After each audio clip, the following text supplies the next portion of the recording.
We are live on YouTube.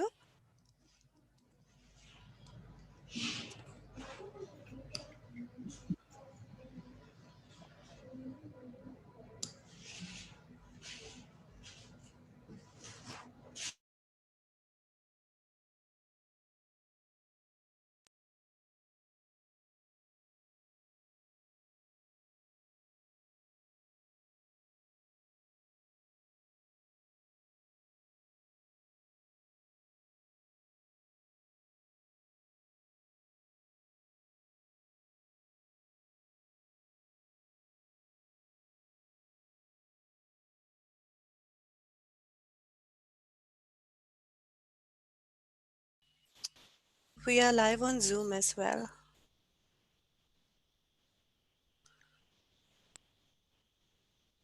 Welcome everybody to today's webinar on the fundamentals of effective oral communication in science. Thank you for joining this session. We will just give a few minutes for more participants to join. So I'll just mute myself and we will start at 3.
So a very warm welcome to all of you who have joined today's session. Let me begin by saying we from India Bioscience and EMBO wish you a very happy new year and a healthy new year. We are very excited to start 2020, to kickstart 2021 with this webinar, which is part of our workshop from the EMBO India Bioscience online seminars. So since it's 3 o'clock, let's get started. So today, welcome to today's webinar, which is on the fundamentals of effective oral communication in science. So briefly, these are the people whom you're going to be seeing and hearing from in today's session. Primarily, you're going to be hearing from your trainer for today's session and for the workshop, Chapin Rodriguez. So for those of you who have attended previous iterations, either the open sessions or the entire workshop from EMBO India Bioscience online seminars, you would have met Chapin before. I'll give a little bit more introduction to him as the session goes on. I'm Shantala Haridas from India Bioscience. I'll be your main host for today's session. Also, there are quite a few of us joining you on the back end. So from India Bioscience, you also have my colleagues, Smita, who's the co-host for today's session, Zile, who'll be moderating your session on Zoom, as well as Manjula, who will be joining those of you who are joining us on YouTube. Manjula is the one who is joining you there. And from EMBO, we also have Betsy joining us. So from all of us, a big welcome to all of you, and we hope that you find this session exciting, interesting, and useful. So with that, let me get started with a few instructions, a few housekeeping rules before we move into the main training session for today. So I'd like to draw your attention to a few things. I'm guessing by now a majority of all of us are very familiar with Zoom, but still just to reiterate how you can participate in today's session. So this is mainly relevant for the people who are joining us on Zoom. So there are two ways in which you can participate in today's session. The first is you can press the raise hand icon, and then we will unmute you during the question and answer session, and you can ask your question uh, yourself. I'll give a little bit more instructions related to this as the session goes on during just before the Q&A part of this webinar. The other way you can interact with us is through the Q&A box. So you can type whatever questions you have in the Q&A box. Here you have an option to do so anonymously. And this is open throughout the webinar. So as the webinar is proceeding, if any questions pop up in your mind, please make sure to make use of this Q&A box. The chat box is how we will share information with you. You as the participant will not be able to type in the chat box in today's session. So if you're facing any audio problems or any other message you want to communicate with us, do drop that in the Q&A box as well. We'll address it there. And finally, it's just like a general comment. If you're experiencing any difficulties or problems with your audio, the first thing I would suggest you do is you go and test your audio settings. You can see I've highlighted that with the box 4. And if the audio problem still persists, you can always leave the Zoom webinar and rejoin. And usually these steps take care of all the audio issues. So with that, I also want to add that today's webinar is being simulcast, so you can also watch it on YouTube in case you're having difficulties on Zoom. If you want to join us on YouTube, the link is on the screen. And shortly, we will also be putting this link in the chat box. So do keep a note of it, but it's a pretty simple, it's a bit.ly link with Oral Psychom YT for YouTube. So moving forward, before we start the session, before we move into the training part, I'm going to launch an audience poll. And this audience poll, you will see the questions pop up on your screen. I'll give about maybe 2 minutes for this audience poll.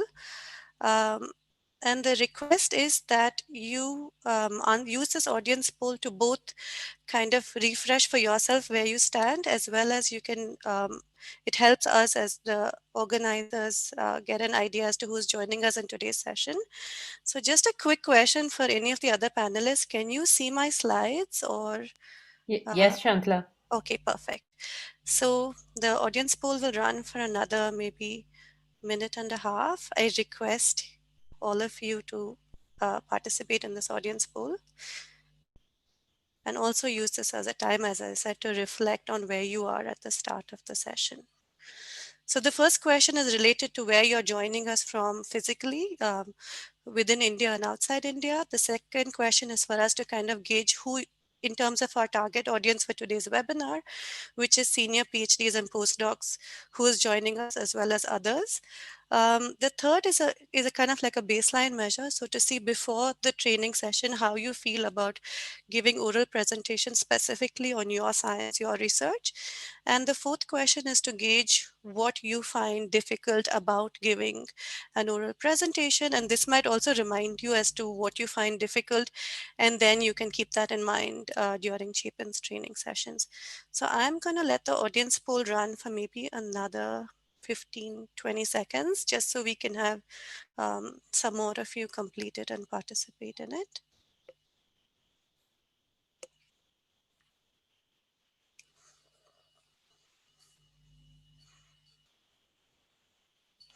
And so for those of you who are joining us from on YouTube, Manjula will share with you a Google form with the same questions. You can fill in your answers. We won't be able to kind of read them out in real time, but still it'll be very valuable information for us. So with that, I'm going to end the poll and I'm going to be sharing the results. So those of you who are joining us on YouTube, you should be able to see the results on your screen. So in terms of where you're joining us from within India, there's a fair diversity across India with the majority, 46 of you joining us from South India. So welcome to all of you from all over India. And we have about 5% of you who are joining us from outside India. In terms of who you are, so we have 41% of you are senior PhD students, 13% of you are postdocs. This was the target audience, but we also see a large group, about 46% of you are others. And so I think that goes to show that this is a workshop that, that there is a larger interest in as well. And that's something we will keep in our mind. So in terms of how you feel with regard to your confidence of giving an oral presentation, the largest percentage, 50% of you have voted 3, which is kind of the middle of the spectrum, where 1 was extremely unconfident and 5 was extremely confident. So it's a bit of a neutral response.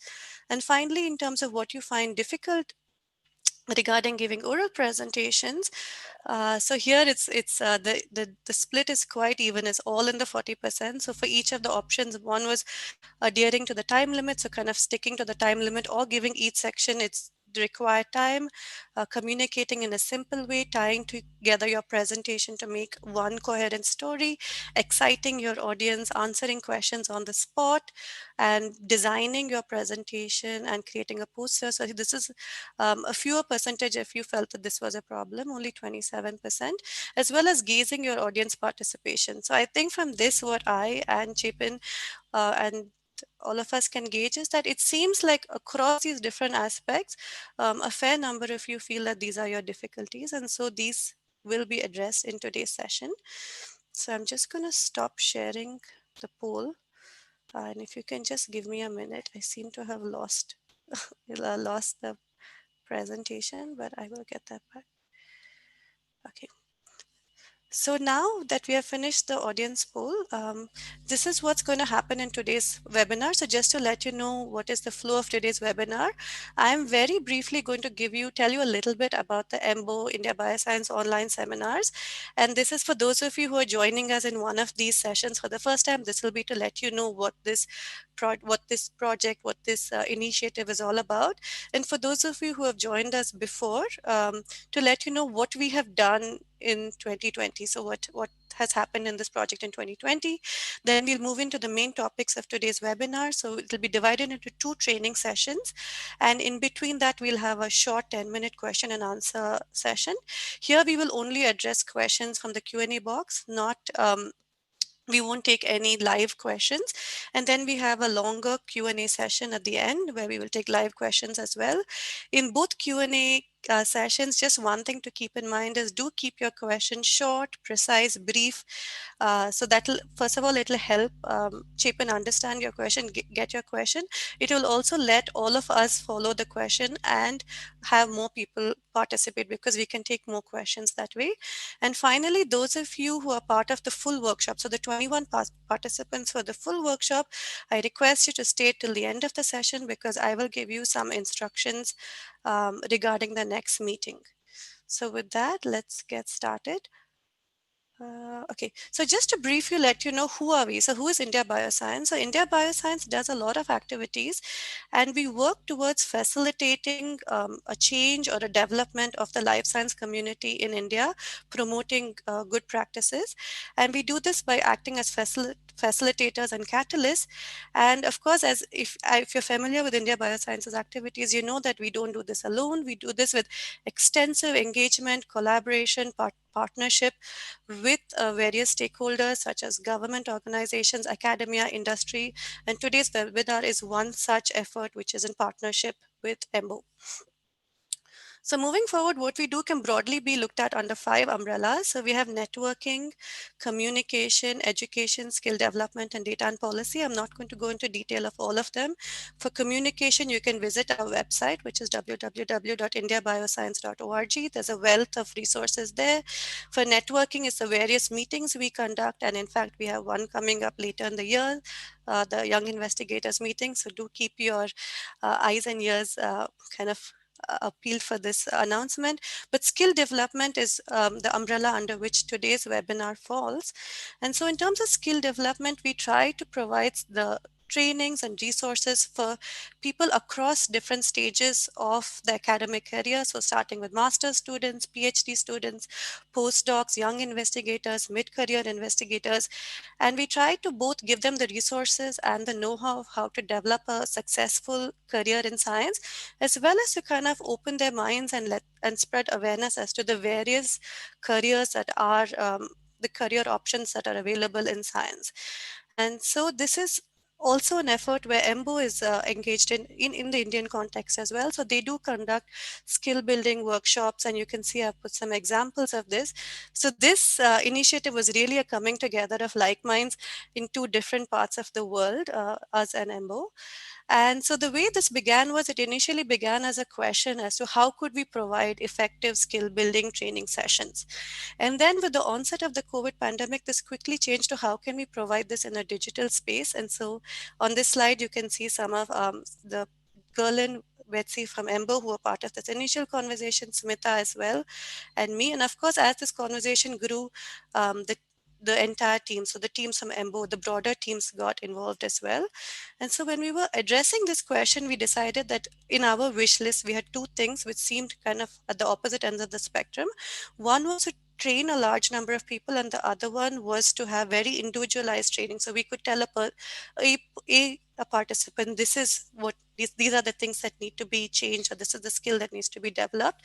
And in the coming together of these two wishes, we created these workshops, which have an open training session, which is what today's webinar is, as well a closed component which has an assignment with individualized evaluations from a trainer.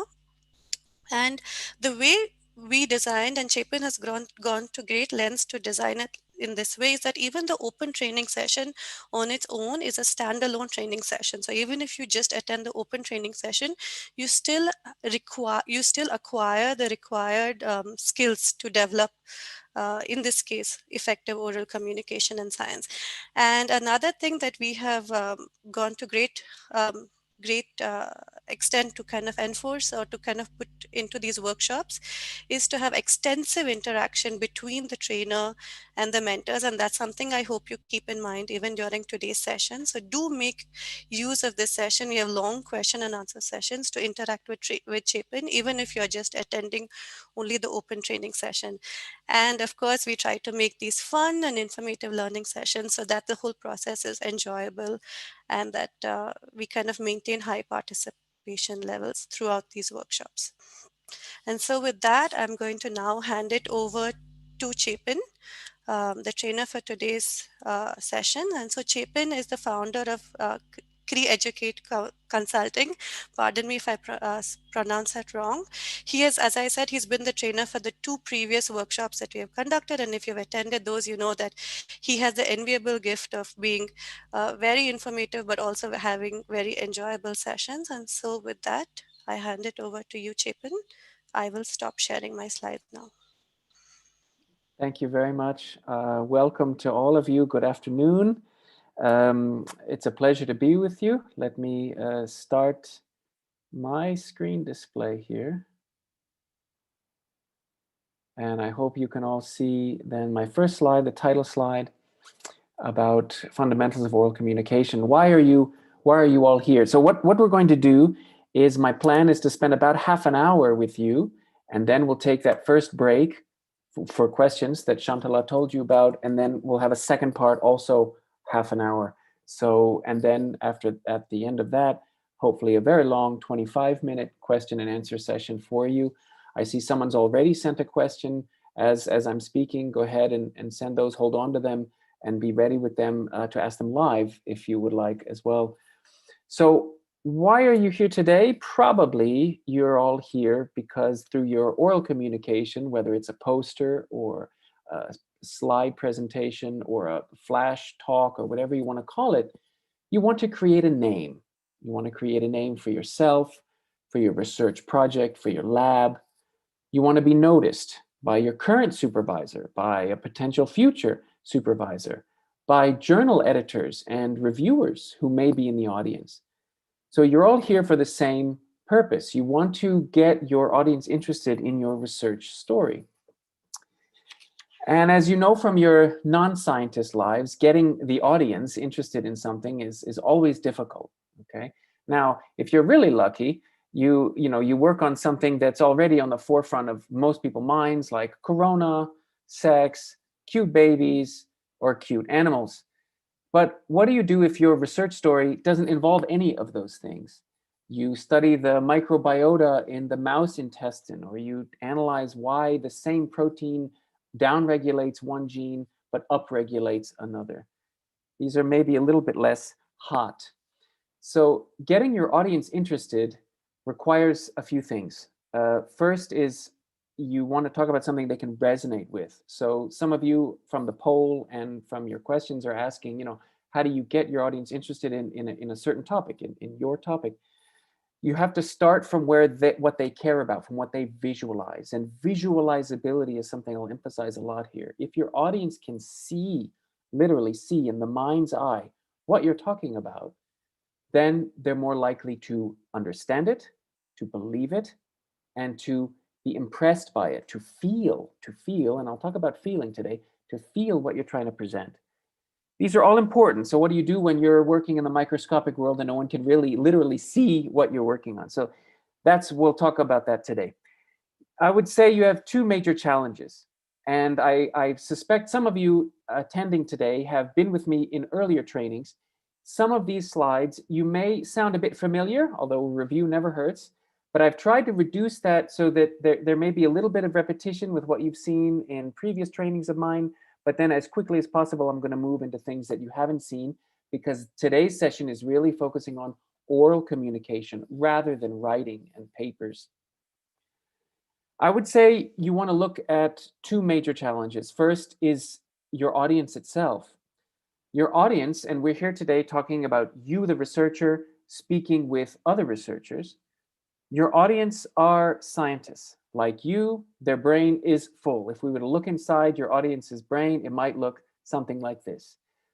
So your audience's head is full of their own projects, their own preoccupations and biases, distractions.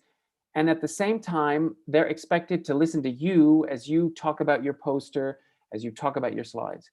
So your audience is constantly switching channels, and they're in a way half listening. I would like to try to convince you that most of your audiences, and this is true whether they're coming in from the street or whether they're Nobel Prize winners, most of your audiences are maybe not half listening to you, but between 60 to 85% listening to you most of the time. And this is really important for you to realize. It has nothing to do with how well or badly you communicate. It has to do with the fact that giving an oral presentation can be a bit like a bad first date. You're there trying to impress the other person that you're desirable, that you're interesting, that you're worth their attention. And meanwhile, they've got so many things in their head that they've already decided are worth their attention, and you've got to fight against that. So how can we do that? We're going to have to deal with our story. And this brings me to the second challenge of communicating your research, and that is the complexity of your work. All of you have complex projects, no matter whether it's a 6-month project, a 6-year project. All of your work is complex. And I don't have hard data because it's very hard to find these data, but I would like you to think about the fact, consider that your audiences are increasingly interdisciplinary. So if you're a cancer researcher, when you give the typical presentation, probably not everyone in that audience are going to be cancer researchers. Or even if they are, they may not all work with the same protein you do, or the same signaling pathway, or the same cell line. So they're outsiders to your research story. I would say that 85% of your audience, you should consider them outsiders to a more or less extent from your research story. That means that they don't necessarily know all the jargon you're using. They don't necessarily see all the proteins and genes and methods and so on that you're using, or if they've heard of them, they may not have heard of them in exactly the context that you're presenting in your story. They're outsiders. So you want to take that into account as you create your story, to keep them interested when you're having your date with them, as it were, to tell them, okay, let me position you in my story. Now, the danger is that you're going to say, okay, so to introduce my audience, I need to give them half an hour of introduction, 5 slides of background and so on. Don't do that, okay? Don't do that. Here's your challenge. Let me bring you to the next slide. So this is a zoomed in picture of the famous terracotta warriors that were originally discovered mainly in the Chinese city of Xi'an. This is a zoomed in picture, and you can see that these warriors individually have these exquisite features that set almost each one apart from all the others. Now, if you think back, maybe you've seen in books, you've seen pictures of the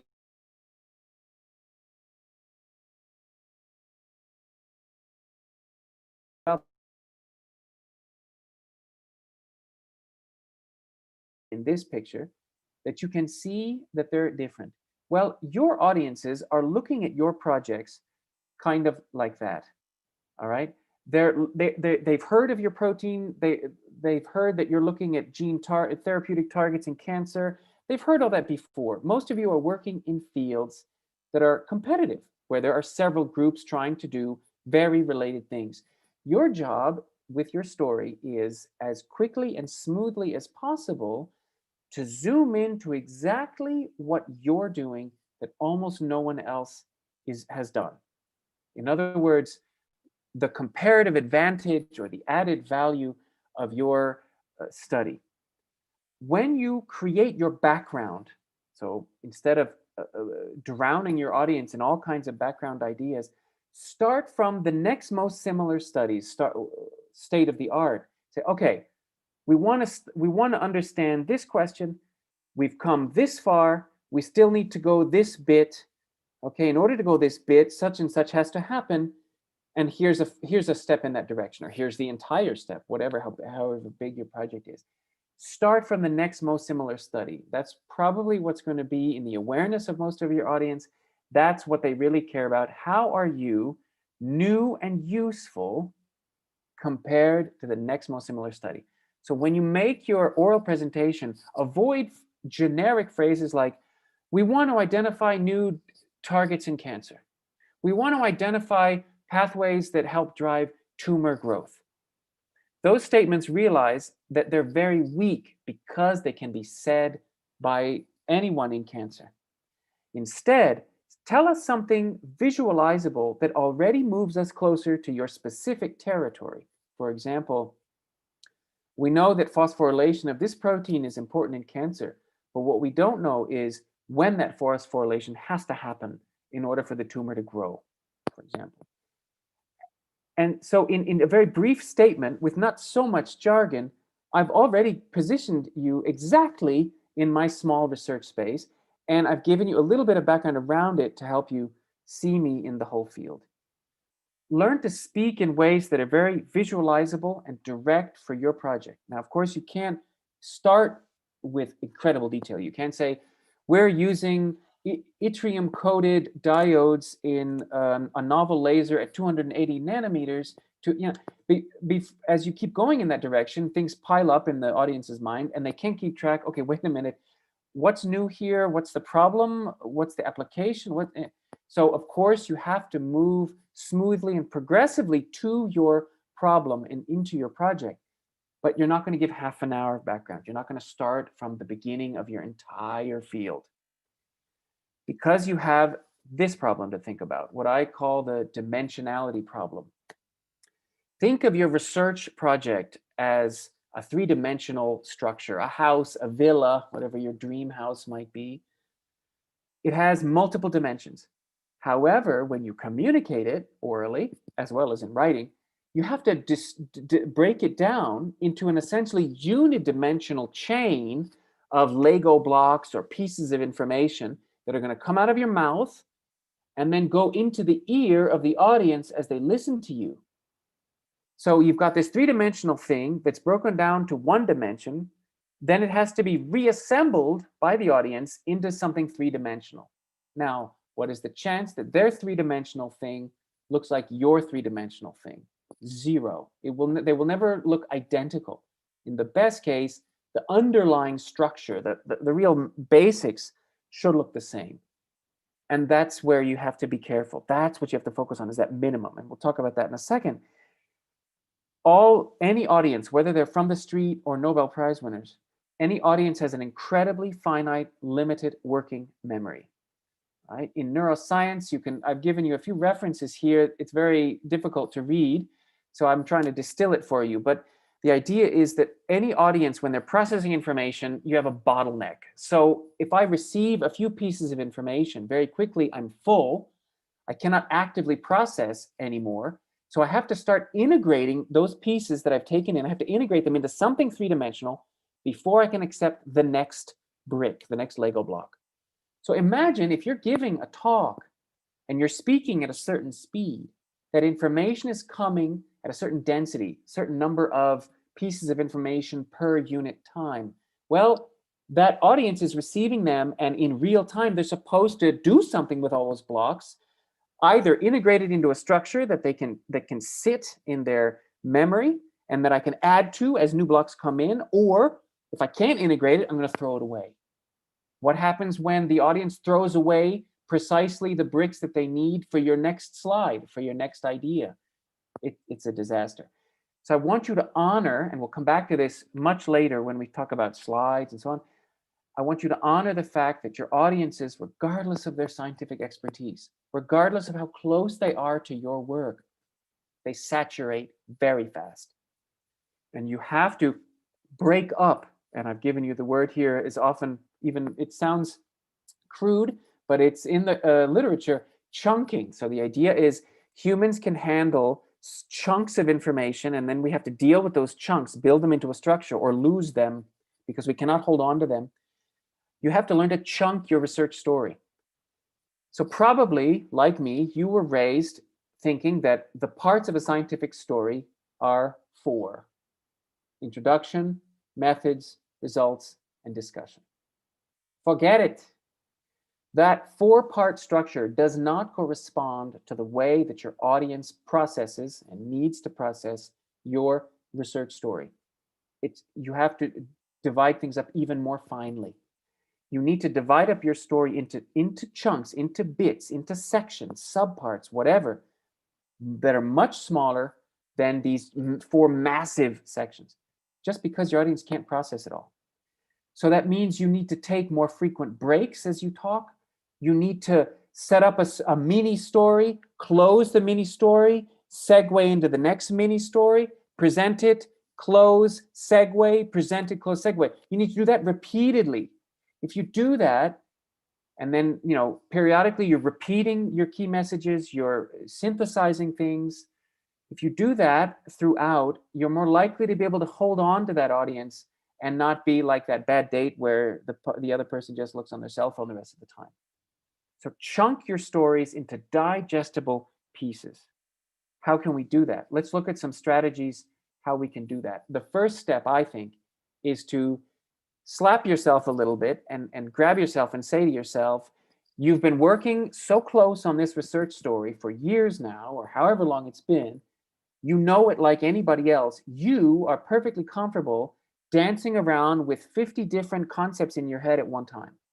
Your audience, even your lab supervisor, is not, okay? Their mind is also somewhere else. There's always fundamental misalignments between your audience and you, always, no matter how close you think your audience is to your story.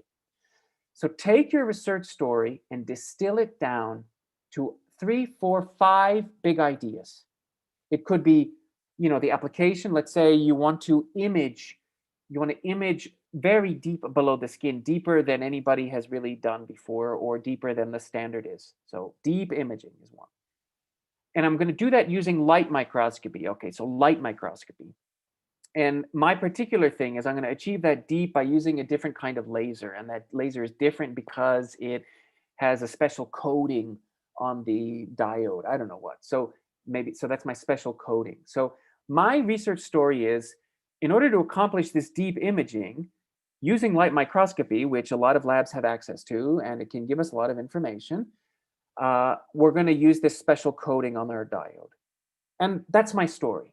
Now, everything else that I mentioned during my presentation must relate to one, preferably all three of those things. The audience has to be able to quickly see how each important detail or idea links to all that web of three. I could have a fourth one. The reason why do I say 3 to 5?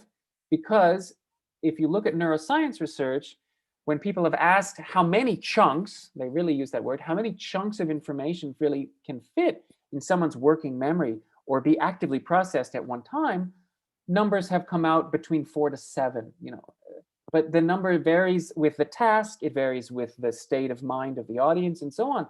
So the point is finite, finite, finite. Distill your work down to just a handful of key ideas, and then do not mention anything that you cannot blindingly, obviously relate to most or all of that universe of ideas. Once you've done that, once you've distilled down your story, make sure that you have very brief answers to each of these 3 questions. In my opinion, these 3 questions are on the forefront of your audience's mind, whether they're listening to a poster, whether they're listening to your slides, whatever. First, what is the knowledge gap that you're trying to fill? It could be a performance gap if you're not trying to discover a new protein, you're trying to develop a new device. What is the performance or knowledge gap that you're trying to fill? How does this project differ from the next most similar? So in other words, is this project going to be an interesting contribution to cancer? No. Is this project they're about drug targets. Is this project really going to give us new drug targets? How will those targets be new? What will be special about them? Get us there as quickly as you can. And then lastly, how do you want your project to change the way the field is? Any good research story creates a before and an after in the field. Now, this is a lot to try to do, all right? Distill things down to the nucleus of 5. Present these questions as quickly and smoothly as possible to the audience with their limited attention span. How do you do this? An excellent way to practice this is to try to create what many have called an elevator pitch. The idea is simple. Crystallize out your research story into 90 seconds, about 100 words. Try to do that. Imagine that you're standing at your poster. Imagine that you have a brief moment with a potential collaborator, with a potential partner, with a potential supervisor for your fellowship application, whatever. And try to create your entire research story in 90 seconds. Let me give you an example. Protein trafficking is important for cellular processes, including, I've given you some examples. Many studies have using certain techniques. We're interested in trafficking, and we're using high-speed microscopy to measure kinetics in real time. Now, this could be how someone starts their poster. This could be how someone starts their PowerPoint. Could be how they present their work standing in the hallway. Most of this sounds known. What are the few things that sound new? Well, I think we have high speed here. I think we have real time. Could be. I want to try this. This is pretty good. I mean, you can guess what the universe of 5 here is, right? It's probably going to be microscopy. It'll be maybe dynamic, real time, high speed. It'll be protein trafficking. Okay, that's 3 things. Let me give you a different version of the same project. I've added the things in red. Protein trafficking has several steps. I've even given you some concrete examples of the steps. We have broad estimates. So the literature has given us broad estimates of these steps, but not accurate prediction, really, really precise kinetics for short versus long proteins or unmodified versus glycosylated. Therefore, we're using to measure for different types of protein in real time.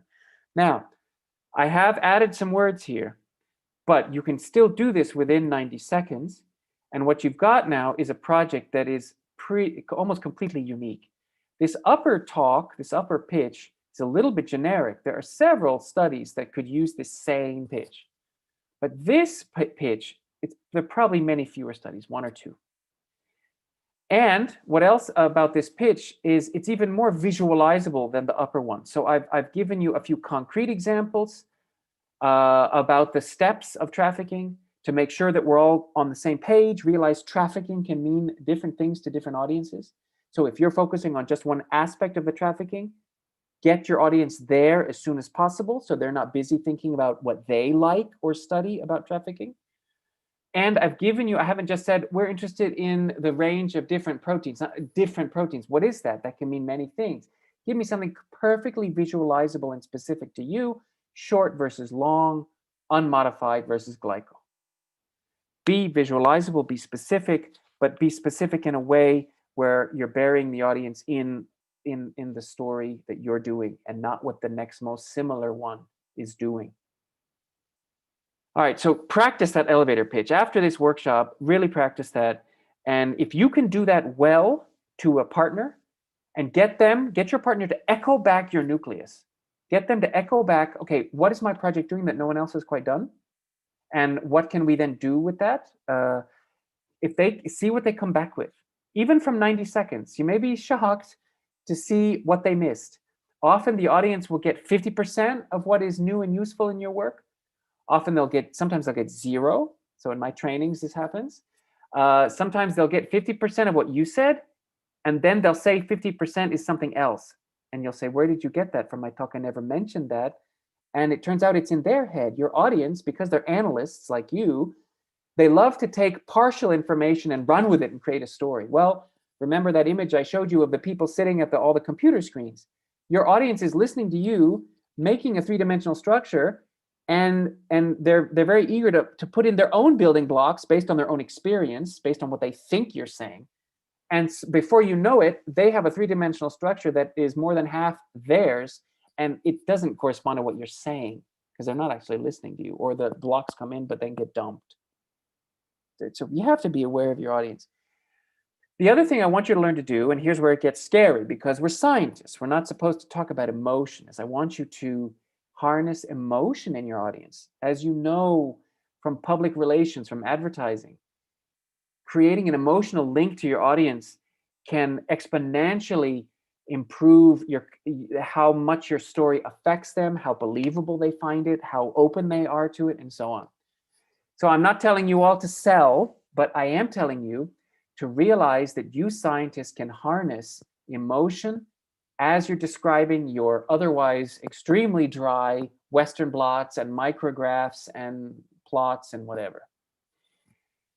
It's not just public relations people that are trying to push emotion. The Chinese, if you look back in ancient times, they knew that listening, actually good listening, requires emotion because the word for listening actually contains the concepts of ear, eye, and heart.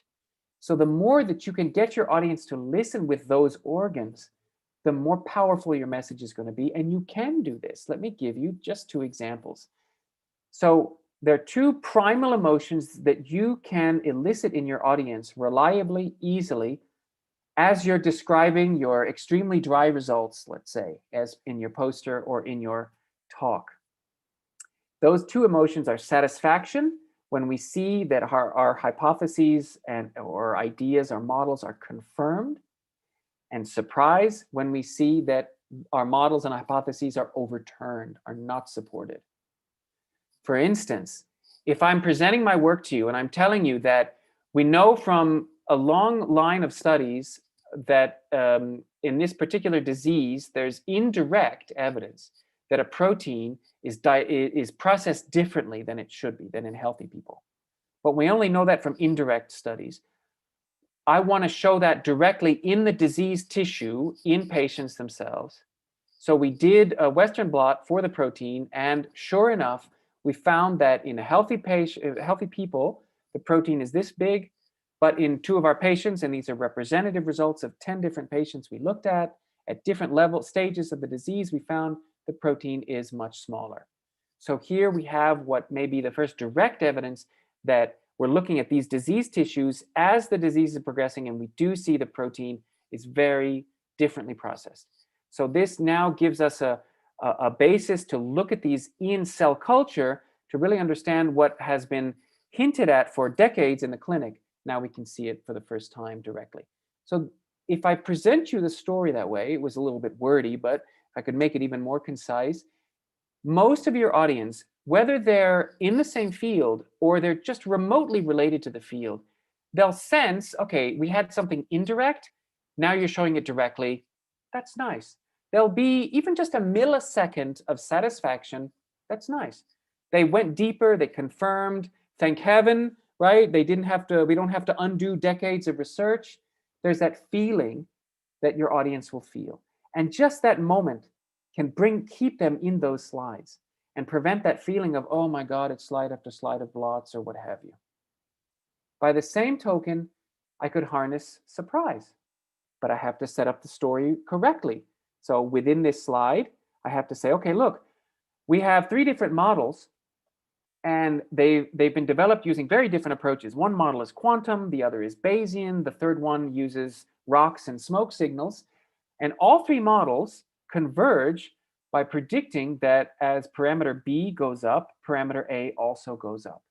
But no one has actually tested this, or maybe they have, but no one's tested it in exactly my situation, which is important because blah, blah, blah, blah, blah. So when we actually looked at this, we found that, in fact, it's the opposite of what the models say. And now I'm going to pause. So if I set up my story that way, even if this slide falls in the middle of 10 slides of endless plots and blots and I don't know what, believe me, your audience will wake up. But you've got to set up the story. So remember, I've got to get away from introduction methods results where, okay, everything done in the past goes in introduction. So I said that 5 minutes ago, and then I have my methods, then I have my results. I come to this slide and I say, let's say I don't show the prediction. I just say, look, we saw that parameter A surprisingly decreased. And I even say surprisingly, but I don't show the red line. And I'm expecting you to remember that the models I mentioned 5 minutes ago predict an increase. We saw a decrease. Isn't that surprising? Most in the audience will not feel any surprise. They may even be confused. Why surprising? Because they forgot what I said a long time ago. Remember, your audience are jumping in and out, tuning in and out. So what I want you to do to harness emotion when you're describing your story is give people that the setup, the punchline, the kind of conclusion synthesis, segue to the next step. Do all of that in real time in that moment. Do not rely on your audience to remember what you said earlier or predict something in the future. Stay with them in that moment. Keep things live, because that's literally how your audience is processing those bricks coming into their ears. It's all happening live. Now, I suspect a lot of you don't do this enough, and which brings us to several problems. So I'm going to take a break now, and in the next part, we're going to I'm going to talk about how to handle, the problems that you have in oral presentations and posters. So Shantala, with that, let me stop sharing, and maybe we should then have our first Q&A. Thanks, Chapin. So I'll read out some of the questions that have come in the Q&A box. Okay, so let's start. We've got a question from an anonymous participant, and they ask, for applied science, in some sense, it helps to quickly get attention. So how do you get attention mostly for pure science? Most questions I get are, what is the application? How do I convince the audience or whoever they're talking to that application is not everything? Yeah, that's a great question. All right, listen to all of you. Our goal in this training, when you're oral presenting your research, my goal for you is to get your story clear across.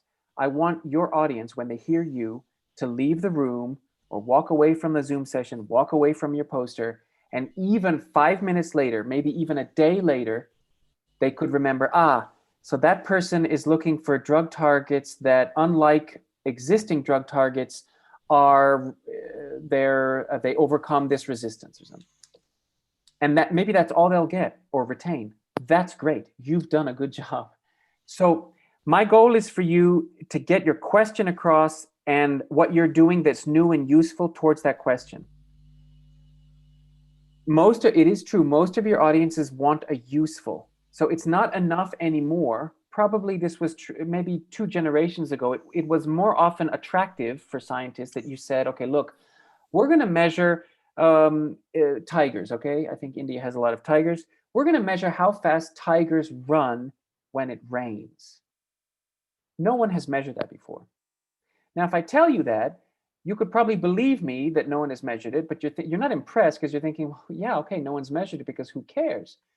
But what if I told you that as the tiger population is dwindling, it's really important for us to update our habitat models of where the tigers are. We need to know their mobility, their radius of movement. And we only know that under good weather conditions, because that's when the researchers like to go out and measure. We need to know that for rain, because it turns out they often like to hunt in the rain. So therefore, in my study, we're going to measure da, da, da, da. Now it makes a little bit more sense. So all of you must, whether your work is extremely basic or pure or very applied, all of you must try to create some kind of useful. What should change in the field as a result of your work and why that might benefit somebody. In the end, your audience will decide how important that is to them, how useful that is to them and their field. You cannot control that. What you want to guarantee, though, is that they can see your usefulness, what you think your usefulness is. And of course, I'll end by saying, as much as you can, try to know enough about your audience to mold your usefulness, to use language, images, examples that they can respond to. So if, let's imagine you're doing very pure research, I'll do extreme example, do very pure research in cancer, let's say with a protein, and you know that you're talking to a lot of engineers. So these are people who don't do biology, they're afraid of biology, but they want to use your system to get grant money. So, okay, they want to use it, right? But they're afraid of it. All right. So you could then maybe you could say, okay, my protein in cancer, it does something like a machine, and use a machine metaphor, a device. So my protein is measuring the level of this, and it responds by triggering this, sort of like when you throw a switch. So use metaphors, use examples, use visualizables that your audience can rally around.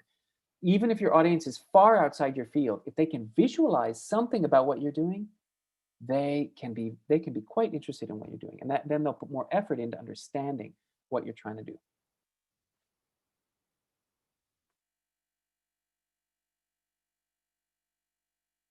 Oh, Shantala, you're muted, I think. So thanks, Chepan. I hope this answers their question. So moving on to another question by Sundar Naganathan. And they ask, one of the main things I tend to struggle with is when I tell my project as a story. When is it a good time to tell the endpoint of the work? Is it better to already briefly mention the final outcome of the project when I'm discussing the question? Or is it better to wait till the end?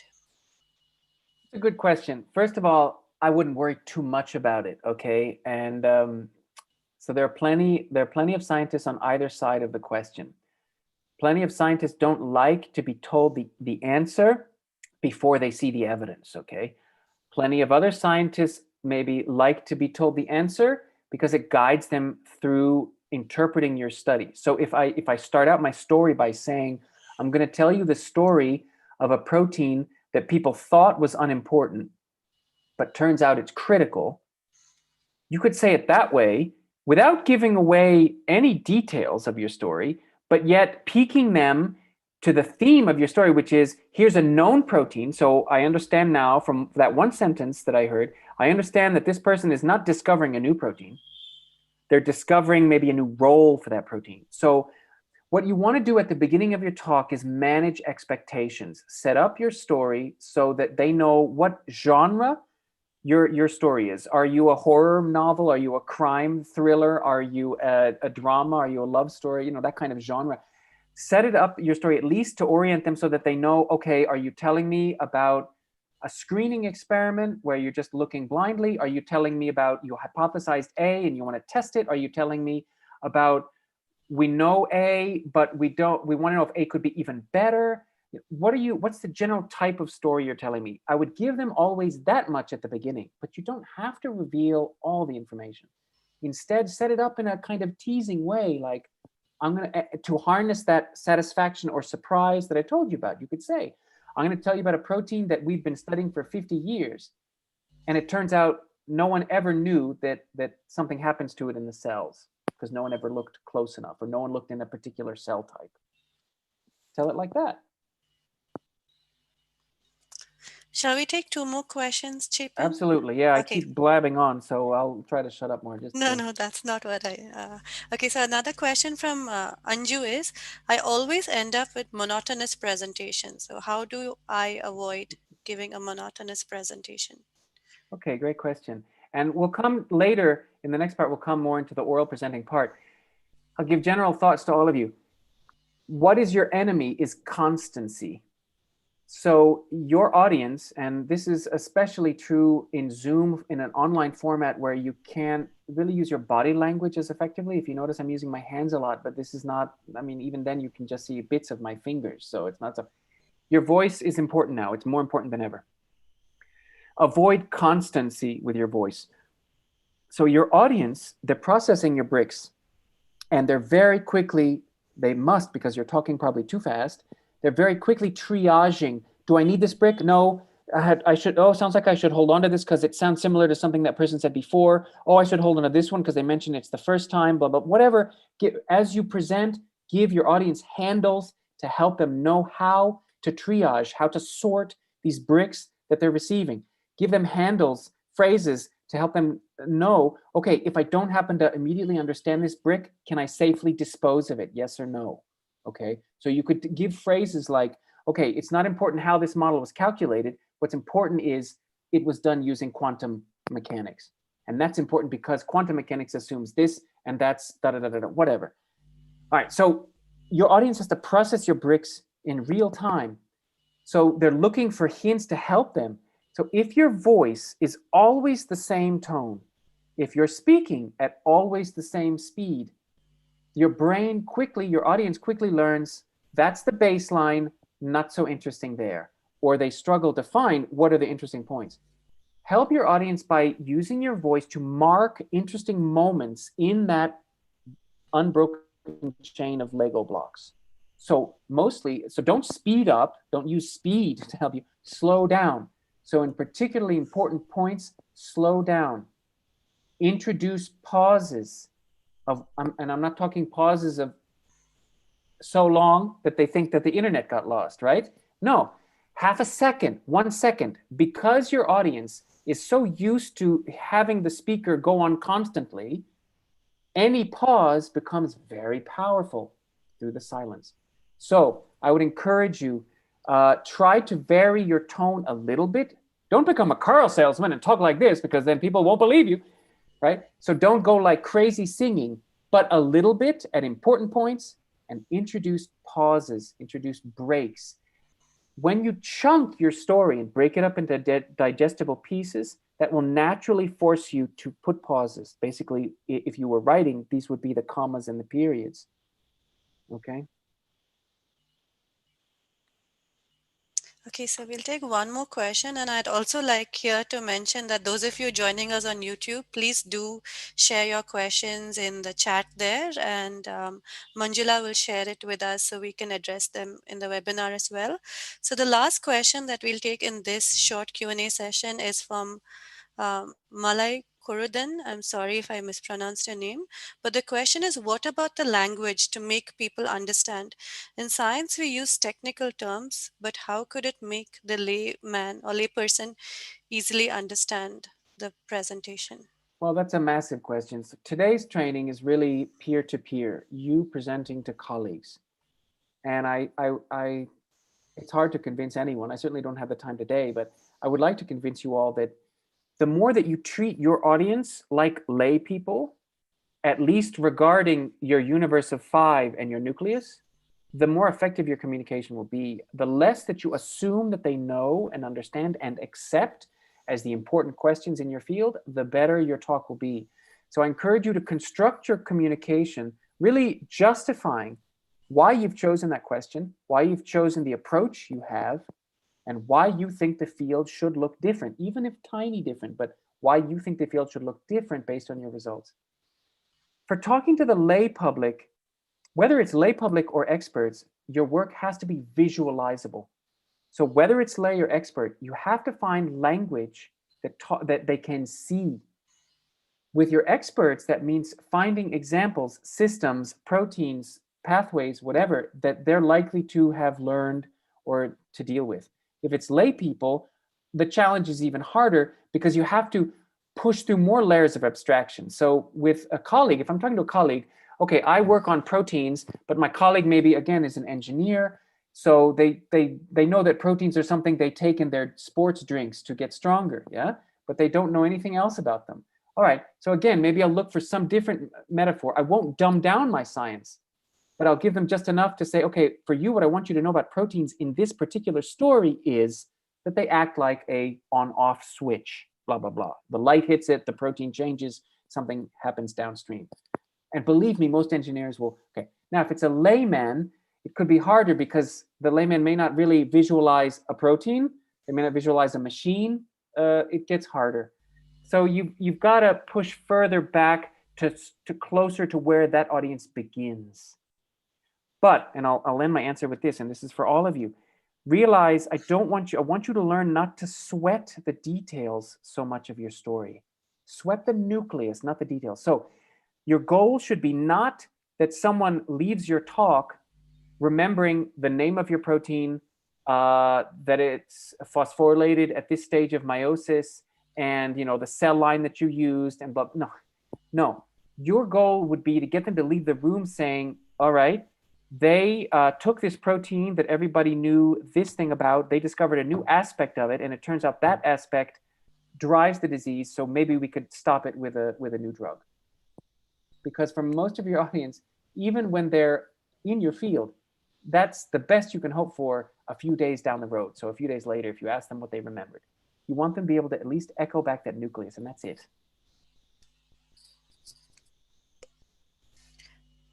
Thanks, Chip. And I think with this, we'll continue to the second part of the training session. So please do continue putting your questions in the Q&A box. And if you have questions you want to ask in person in the next session, you can raise your hand and join the conversation. So with Okay, that. so I'll go back to sharing my screen. All right, so I'm trying to convince you, what have we seen here? We've seen that we have an audience with very limited attention span. They're having to actively process in real time with a lot of distractors in their own mind. So they need something that they can visualize, that they can respond to. Most of your audience, so let me tell you, give you good news, actually, in case you're a bit stressed about all this. The good news is, unlike talking to the lay public, you don't have to do that much to keep your audience relatively interested, to keep your scientific audience interested.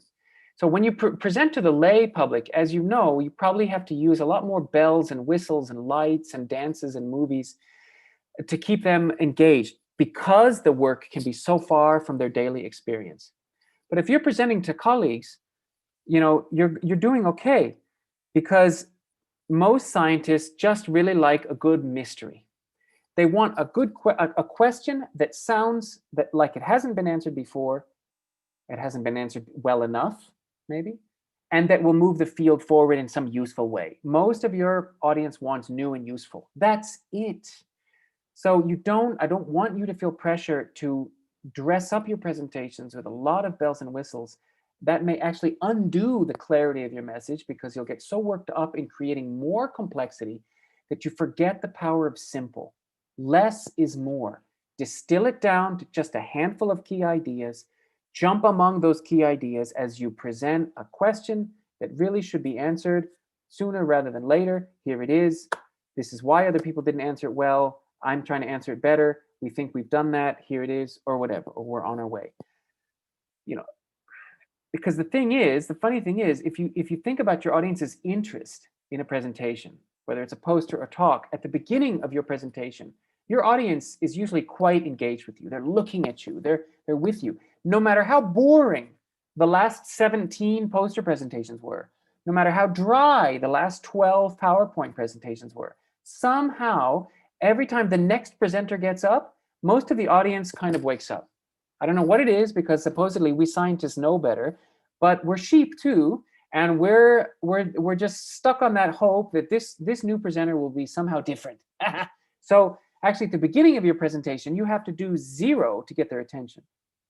The problem is, most of you probably lose that attention fairly quickly, because you drown the audience in too much background. You don't start with a universe of 5, you start with a universe of 20. The audience doesn't know what to hold on to. They never get hold of the storyline, blah, blah, blah.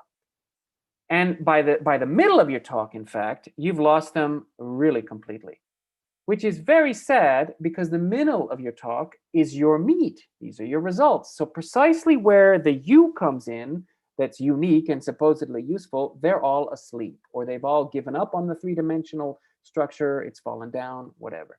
How do we avoid that? You've got to keep it simple. You've got to create a storyline. So focus on that universe of 5, that nucleus. Try to make each slide a self-contained story, where you introduce that slide, tell the story, conclude, and set up the question for the next slide. That's part of what I meant about breaking your story into chunks. One trick that you can use to create a storyline is use what I call goal statements or explicit reasoning. These are phrases that make the audience feel like they're coming with you in real time on this detective's journey. So you're giving them that mystery. If you look at TV, if you look at most police dramas, if you look at most movies, most stories, they're basically just about taking you on this journey of change. That's what you want to do with your audience, which is often quite different from, okay, here's the introduction, here's the past, here are the methods that I use now, here's the results that I got now, and here's a bullet list of conclusions. It's often a very different kind of animal. So try to tell a story as you go. Break up your results, especially that's where you're going to lose them. Break it up into digestible modules or parts.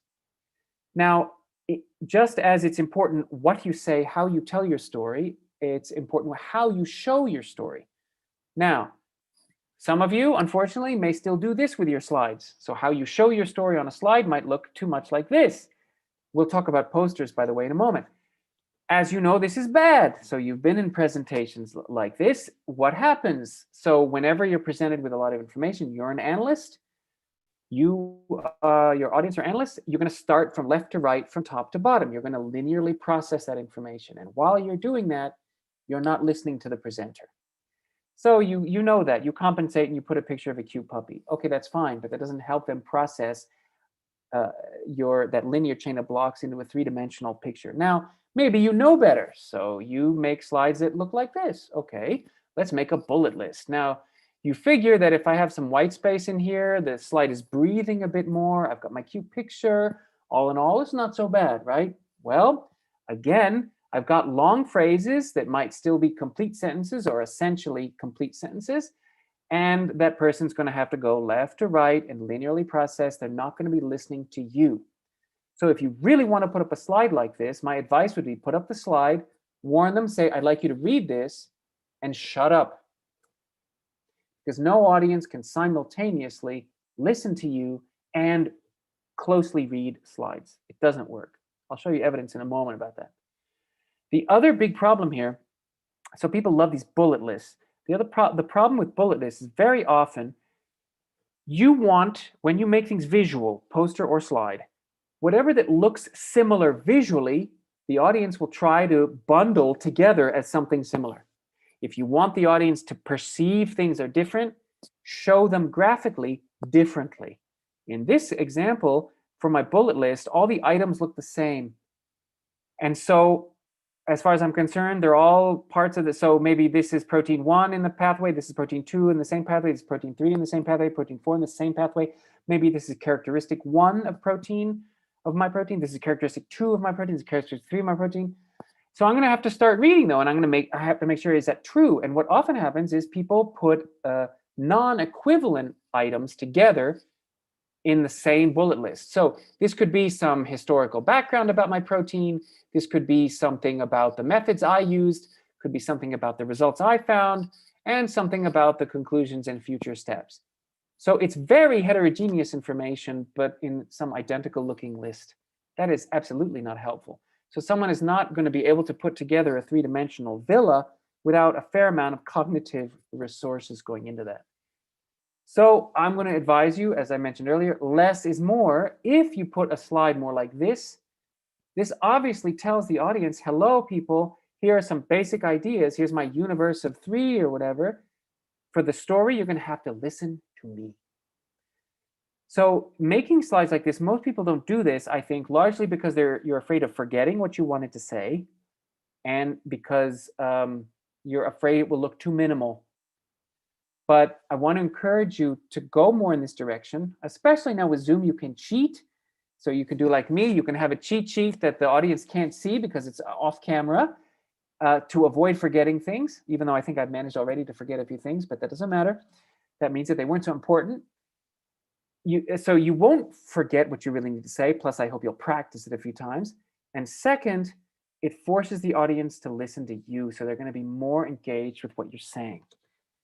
Because the reality is, most of the time, in my opinion, slides compete with you as the presenter more than they help you, because they compete for the audience's attention. And I would say 98% of presenters compete with their slides rather than have their slides complement them. Let me give you just one example to try to convince you. In this case, I do have some hard data.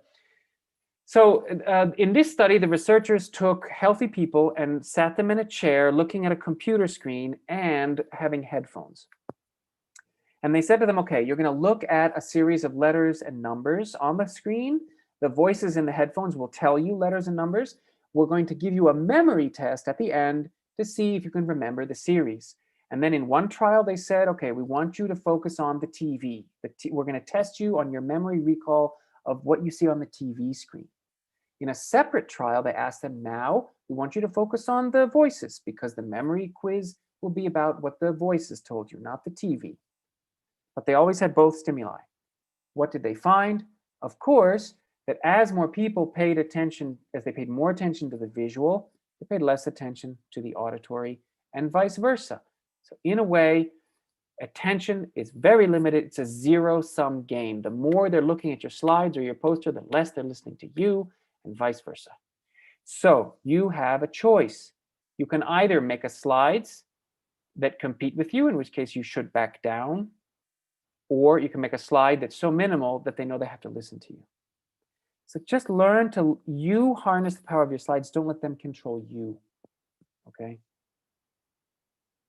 Now, let me go a little bit about that's slides. Make a few comments about presenting online. I already said something about the fact that you can't use your body language as much. I already mentioned during the Q&A to vary your voice and your tone. What else to say? I mean, one could go on, and I hope in the questions we can discuss this.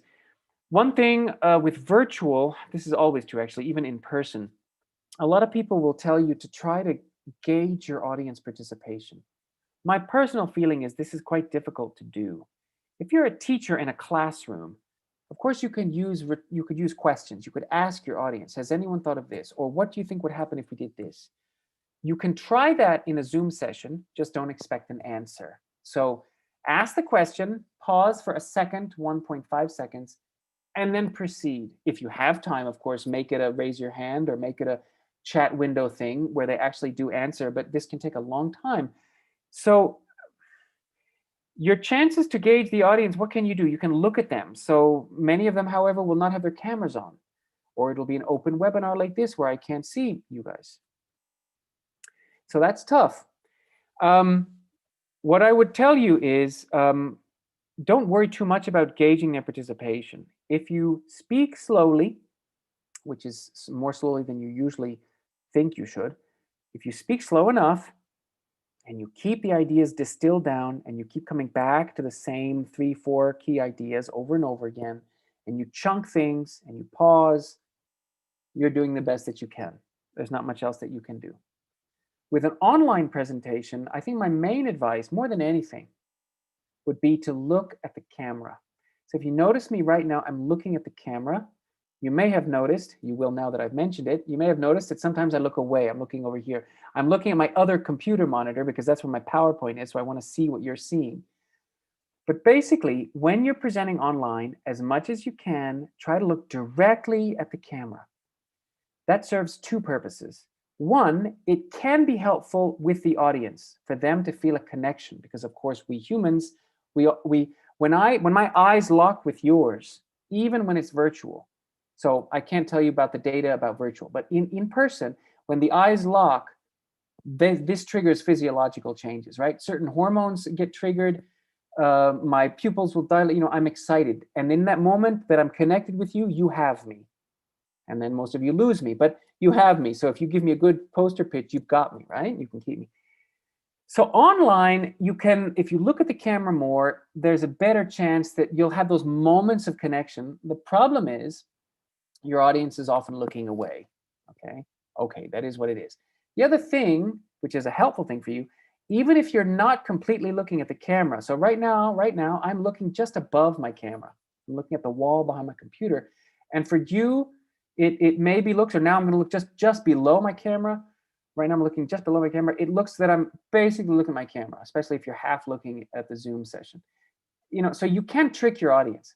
However, don't do that, because if you force yourself to look at the camera, you're going to be on alert. So that's why I'm giving you this as my main advice for presenting online. Force yourself to look at the camera, because it's going to be this constant reminder you're talking to people. And most humans, when they're really conscious in the moment that they're talking to people, they tend to speak more conversationally. Okay, it's less likely that I'm going to be looking at the camera and I'm going to talk to you like this because I'm really nervous and I've got so many blots to show you and I'm concerned whether I can show you my blots, blah, blah, blah. If I'm looking right at the camera, it's less likely I'm going to say that. However, if I'm looking at another part of my desktop or at my other computer, and it just like when I'm giving a talk and I look at the wall, I look at my slides all the time on the wall, I never look at you, I'm more likely to get lost. I'm not going to be in the moment, in the room with you. I'm going to go into robot mode. I'm going to speed up with my voice. I'm going to get a monotonous tone. I'm not going to pause, and so on. So by looking at the camera, it forces you to remind yourself you're having a conversation with people processing you in real time. And that will automatically, subconsciously, force you to pause a little bit, to breathe, to speak more slowly, to be engaged. So that would be my strongest piece of advice. Let me mention something about the Q&A. This is often a problem for people. What do you do to handle questions at the end of your presentation? My one piece of advice, the most important in my opinion, is to listen. Okay, so during the person's question, if they're on screen, look at them the whole time. If they're off screen, if necessary, close your eyes so that you're not distracted by the emails that just popped up on your computer. Listen to their question all the way to the end. Okay, so probably Q&A sessions are less confrontational now that we're virtual, but your tendency as analysts is you listen to the first half of the question and then you already start formulating your answer. And you've already defensively formulated 3 different responses. And of course, during all that time, you haven't listened to the second half of the question. Don't do that. Listen to the question. The advice I've always given to people was for Q&A, let the person finish the question and then you repeat it back, because that buys time for you to make sure you understood, for you to reformulate the question maybe in a more concise way or in a way that you can manage more, whatever. It gives you time. And also it makes sure that the entire audience has heard the whole question, because in a conference room, that's often not the case. For online, people have probably heard the question. So I don't know whether you should still repeat the whole question, but definitely force yourself to sit through the end of the question before your brain starts racing with 3 responses. If it helps, have a Post-it pad next to you as they're asking the question. You jot down key words, just key words, not sentence, key words. And then at the end, you look at them and you might formulate a response. But the point is, you're going to force yourself to attentively listen to the whole question. Now, with that, I want to move into posters a little bit. Okay, and then hopefully you've got questions and we'll get to that a bit later. Okay, posters.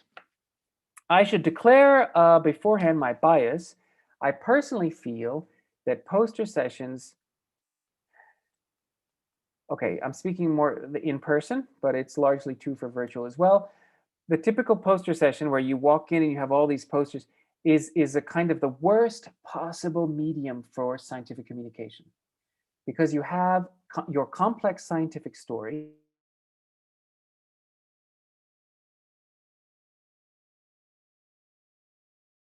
from a distance to get attracted enough to your story to pause and zoom in and maybe stand there long enough that you grab them with your poster speech or whatever. And if it's an in-person meeting, they're half drunk or they're distracted by networking with their friends or the snack bar and so on. So it's a really tough situation. And so you're supposed to put this really hard, complex thing on the wall that someone can be attracted to a meter away. Posters it's very hard. So you can imagine that my first advice, perhaps most important advice, is less is more. Okay. My second advice would be to have a good poster pitch, to practice that elevator pitch, what I told you earlier, that 90 seconds. where if a lot of people will give you 90 seconds, but they may not give you more than that. Or if they seem like they're giving you more than that, they're actually not listening to you. Their mind is somewhere else. So have a polished, tight nucleus and universe of 5 in an elevator pitch that you could deliver for your poster. Because if you do that well, you can always expand it if someone gives you 5 minutes or someone gives you 10 minutes. But it's very hard for most people to condense things into that main message. Let's look at a few. What I've done is I've gone online. You can go online. You have countless examples and so on. I went online and I've gotten a few examples just to cover a few basics, I think what might be the more important aspects of poster design in my opinion. And I hope in the questions we can cover more territory with that. But let me then stop sharing my posters, PowerPoint rather, and get to my posters. I didn't include this, so all of you should be able to get the PowerPoint at the end of this presentation. I didn't include these posters in the PowerPoint because I'm stealing them from the internet. So I don't have any copyright or anything, so I'm just going to show them to you on my computer. So I hope you can see here. Here's one example where we have, what do you think? So if I were doing this in line, I'd first ask you what you think. What they've done is they've tried to chunk things by giving you abstract, introduction, method, results, conclusion. I want to remind you that I want you to realize that within those blocks, as you can see, there's a lot of text. So this chunking is not necessarily the most helpful, because if I want to now understand the nucleus of this project, what they're trying to do, the question they're trying to ask, I have to hunt. And a very good poster minimizes how much the person has to hunt. So if I squint in the introduction block, you can see there's something called objective. And of course, to appreciate the objective, I have to know the background. So I've got to look there too. I've got to do a lot of hunting.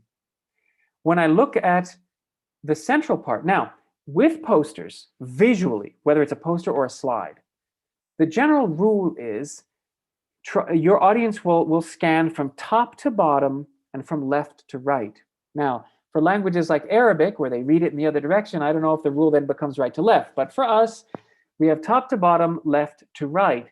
So more important information should go higher, less important should go down to the bottom and to the right.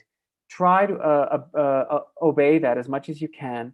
What that means for posters is, what I recommend to people, and things at the bottom should be the institutional logos. It should be maybe the references. It should be grant information, funding. I don't recommend burying conclusions. I don't recommend burying any key information in the bottom third of the poster. I recommend putting it in the at least higher than that. Understand that for most viewers, they tend to look first at the middle of the poster. The central part of your poster is the prime real estate. This is where you want to really maximize your impact. The challenge is how to do that and still have a lot of information. Of course, I want you to learn one, less is more. Realize that actually the amount of information that you must put on that poster for them to walk away and get the gist of your story is much less than you think it is. Let me back up. I'm trying to give you advice how to make a poster that someone may remember 10 minutes later or a day later. Plenty of people want to make posters as a visual on-the-wall archive of their project, in which case it's more important for them to get all the information down. If that's your goal, fine. You don't have to do this training though, okay? Whenever you communicate your work, you always have to decide what your goal is. My goal here is to help you get your message across as concisely as possible and as basically as possible so that that basic message gets to the audience. If your goal is to impress people how sophisticated you did the analysis, or you did 20 things and the other people did 10, and so you have to show all those 20 things, that is what it is. To make that decision carefully, but that is your decision. You decide what is your goal. So in this case, in the center of this poster, they've got a lot of results. They've done it with a minimum of text, but actually the problem is we don't know how to navigate through that potentially attractive middle part because the text that is available is very small. It's a huge amount of colors. It's not annotated in a way. I don't know how to navigate it. I don't know what my objective in the study is, so therefore I don't know what is the purpose of the upper left pie versus the upper right pie. I can't navigate the middle. So I realize, oh damn, I'm going to have to hunt through the text and then cross-correlate it with the middle. A good poster, it's obvious for most of the audience how their eyes need to move around that poster. In addition, a good poster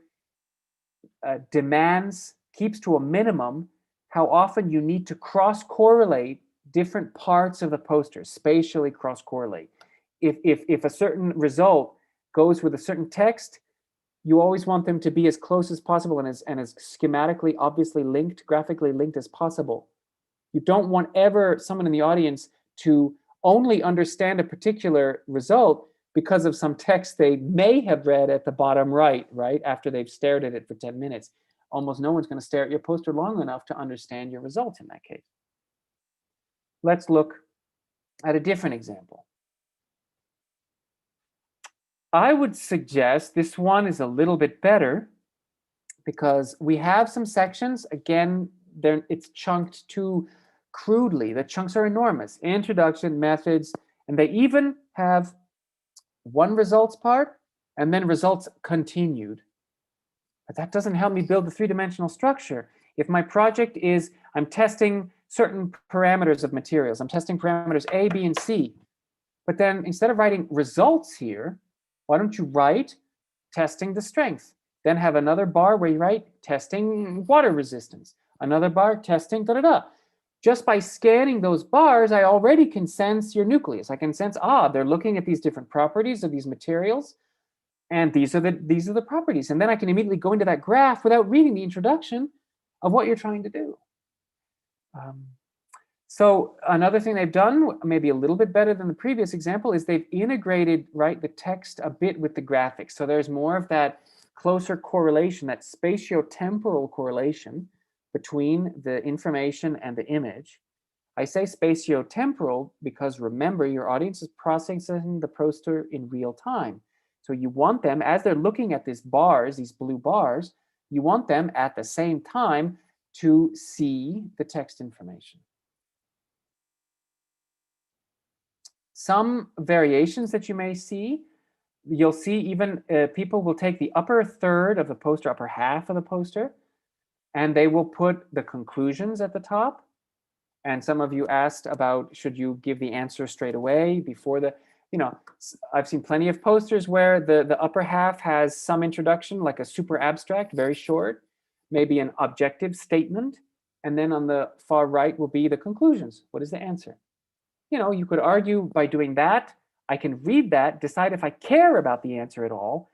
And now that I know the answer, now that I know what kind of answer you're looking for, I can then know better how to navigate the dense text in the lower half of the poster. I'm not saying to always do it that way. What I am saying is realize it gets harder for the audience to keep their focus as they move down the poster. It gets often harder for them to read it as they move down the poster, especially if it's in person. So honor that. How about this? I think this is actually one of the better ones. So if you notice, I've on purpose given you a bit of a gradient from least good to better. So here, if you notice, it's a very clean design. I do encourage you more and more. It's common for people to put all these logos and to put, if you look at this example, the title takes up already almost a third of the poster. I don't recommend that. I don't think that's the way that you're going to attract people in the long run. People are looking for keywords, no matter whether they're 50 point or 30 point. If they can read them clearly at a certain distance, you'll be okay. And people are loving to put these logos, but that doesn't help with your story. I would not make those enormous. I would actually minimize that top part and get then into your story. And here's a relatively clean design where, again, consider, as I mentioned earlier, instead of introduction, you could even give a question. You could tell us what is the take-home message of the introduction. You could say here, for example, many drug targets, but none of them overcomes resistance, or the problem of resistance in ovarian cancer. And that's your introduction, and that's your research question. So get away from this introduction, methods, results, discussion. Don't be slavish like that. Give us headings that already move us towards your nucleus. And here you can see it's relatively simple colors. Use 3 colors, and that's about it. Because whether it's a projector that's projecting your slide, whether it's a printer printing your poster, the more colors you have, 1 or 2 of them are going to get screwed up. If you've got 5 colors, 1 of them is going to get screwed up. If you've got 7, 2 of them are going to get screwed up. They're going to be too dark. They're going to be too light. Keep it clean. Here's one where I feel it's too dense. There's too much writing. Yeah, it's too small. But I like the way that they've really taken some graphic design here. They're really making it kind of attractive. So they realize that it's too much text, I think, but they've made it wrap a little bit so that your eye is really drawn to these graphics. This is actually what they're trying to do. And even though it comes at the bottom of the poster, because it's so attractive, so visual, and remember, to be visual, you don't have to be a brilliant artist. It just has to be visual. It has to be obviously schematic. So it has to be something where the reader, their eyes can say, oh, cool, pretty picture, and they can go in there and get some enjoyment out of it without being barraged with text. If they see that, then that's where they'll go first. So give them that. Here you could argue that data are too small, but if you notice, they're using at least colors. They try to use a different color to tell you here are the data. Here's the description of the variables. And they, let's see what they do. They have treatment and control. So they did a correlated. So treatment is yellow in the table, and in the plot, it's white for the control here and here. And I would argue, for example, you don't need the numbers at all. This is more than sufficient. You could make that then much larger. There'd be more impact, visual impact. You don't have to put all these numbers because someone looking at your poster is not going to be interested in that. Of course, there will be 2 or 3 who are, but those people are going to listen to your talk. They're probably competitors in your field with you. So they're going to listen to your talk, whatever you say, because they want to know what you're doing. So you're not trying to attract them, actually. Now, it's about the end of my time. I don't want to go over. I want to leave plenty of time for questions. That's what I wanted to say for the moment. So let me stop sharing. And let me invite Shantala to maybe moderate our long Q&A. Thanks, Chepan. So I think what we'll do is we have a question from our YouTube audience. We'll take that question. We have another question we'll take from the Zoom Q&A box. And in the meantime, if any of you want to kind of ask your question yourself or ask us for permission to unmute yourself, do click on the raise hand icon, and then we will give you permission to unmute yourself and you can talk with Chepan directly. Okay, so moving on to the question that we got from YouTube. The question is, how do you process the flow of the talk in your mind? Most of the time, we fail to deliver what we plan to talk about. Any strategy to solve this? Great question. All right, so the advice I like to give is as I tried to show you earlier, the beginning of your presentation, whether it's a poster or a PowerPoint,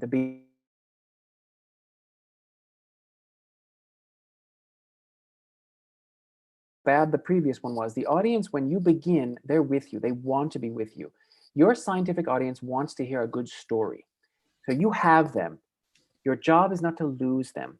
So I encourage everyone to memorize maybe the opening lines of your talk, that first 90 seconds, where hopefully you'll set the whole stage through that nucleus, through that universe of 5. Memorize that, but do not memorize anything else.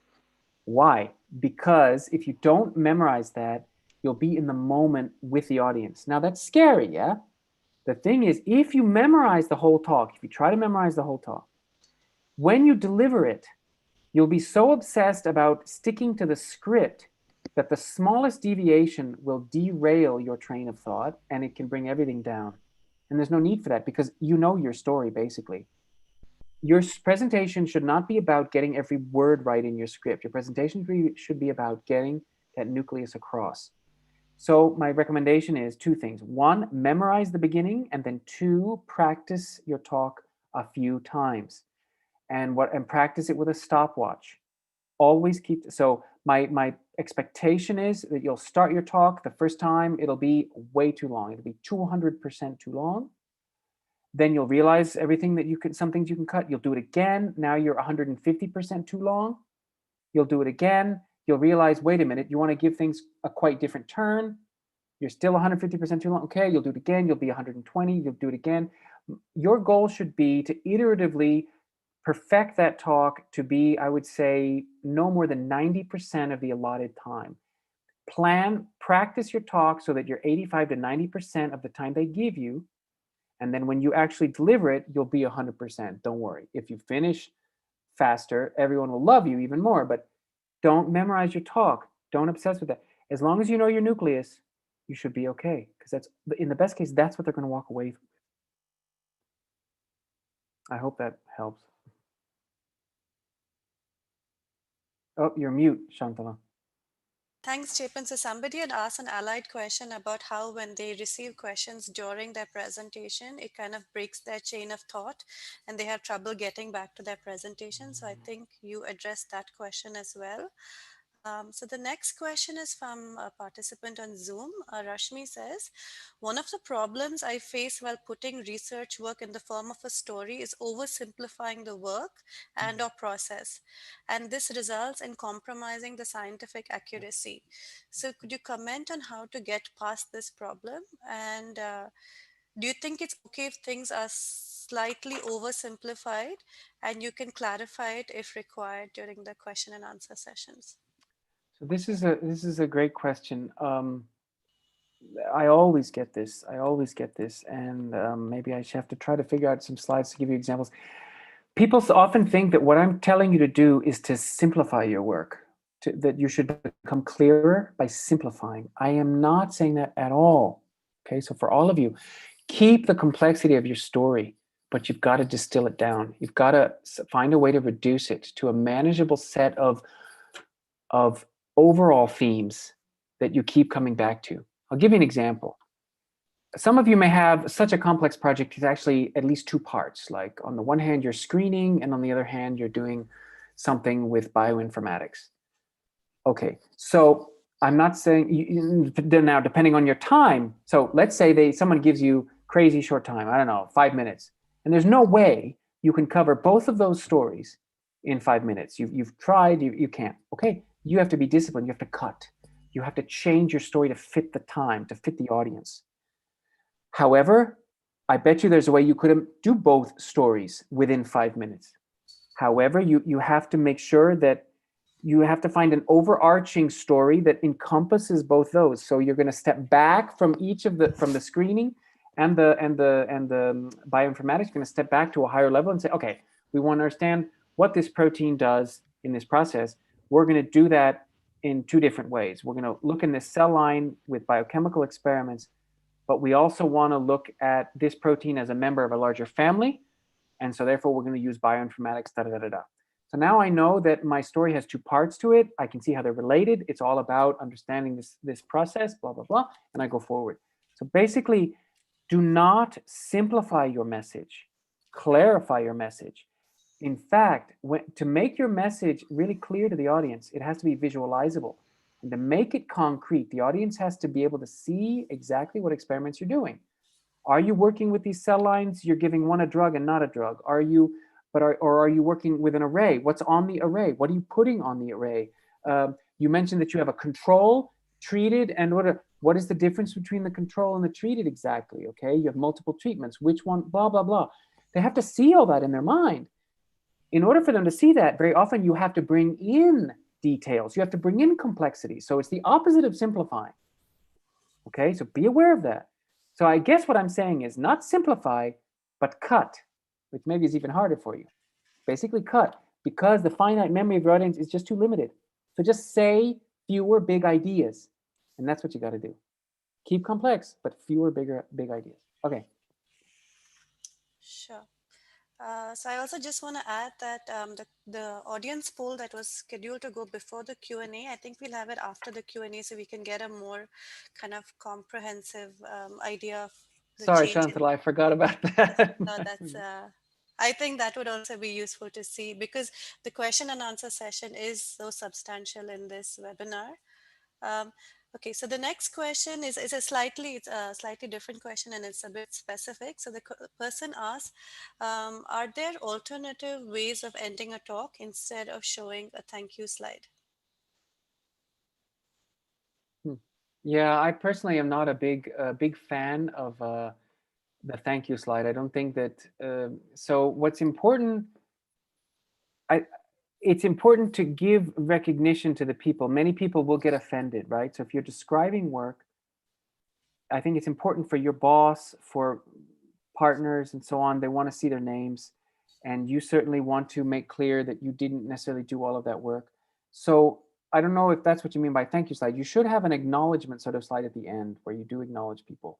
And of course, you can use, depending on your purposes, you can use that slide if part of your goal is to impress people that you have a sizable group, or impress people how beautiful your work environment is, whatever. I mean, you decide what your goals are.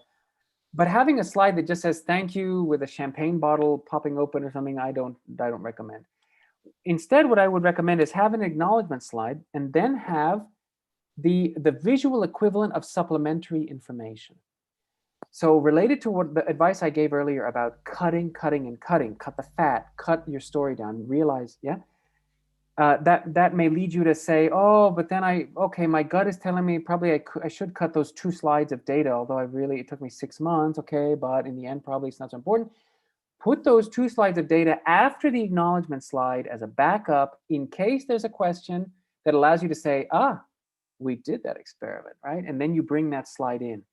So offload keep your main talk as absolutely too concise for your own taste. That's probably about right. And anything that you're dying to present but know that you really shouldn't, put that as supplementary after the acknowledgement slide. Thanks, Chapin. And I would really Shantala, like, give me 1 second, no, just 5 sure, seconds. I'll be right sure. back. So in this time, I really like to encourage all of you, the participants, to kind of raise your hand and ask your question in person, especially keeping with the topic of today's webinar, which is oral communications. So I see that Shrestha has sent a question. Shrestha, would you like to ask your question in person? Um, if so, if you can press the raise hand icon, I can let you speak. Okay, perfect. Go ahead, Shrestha. Sure. Good afternoon, Chapin. Good afternoon, Shantala. My question is that supposedly in the scenario of annual reviews and colloquium, we're given a limited time. So as to just bring out the best of the quantity as well as the quality of the work that we have done, how is it that we just kind of avoid going into an autopilot mode when we are presenting a huge number of slides? Yeah. Well, great question. I mean, look, I want to give you my advice, which takes a bit of courage, but so my advice is I want you to respect that the audience saturates. Okay, you know this when you sit in a talk. You know how you feel when someone goes on with westerns after westerns after westerns, or plot after plot after plot. You can't take it after a while. So you shut off. So I want you to realize the danger by showing any monotony, okay, whether it's the same kind of voice like this, same speed, whether it's the same kind of data. Here's protein A in this context. Here's protein A in this cell line. Here's protein A in this cell line. Right? Any of that monotony, the audience will shut off. So if you're okay with that, if you want that because you really want to drive it, then that's your decision. But what I would do is I would not hesitate to invoke supplementary, to invoke data not shown and say, all right, so we looked at this protein, and as you said, you want to impress them how much work you did. Okay, so in the slide, you could find a minimum way to preferably visually display the vast scale of your experiments. You could have a schematic with your protein, and then you have many arrows down with different culture dishes and different cell lines, whatever. And you say, okay, so we actually looked at this in 78 different cell lines because, and maybe justify why 78 should be impressive. And then say, I'm going to show you a representative set of results from 2 cell lines because we found 2 basically extremes of response. And I'm going to show you now just 2 representative examples of each extreme. Here's the 1 cell line here. We see no response. Okay, so you just show 2, but you clearly say, we did 78. You even have a little schematic, but you don't take them through 20 slides of the same data. So I would do that as a compromise.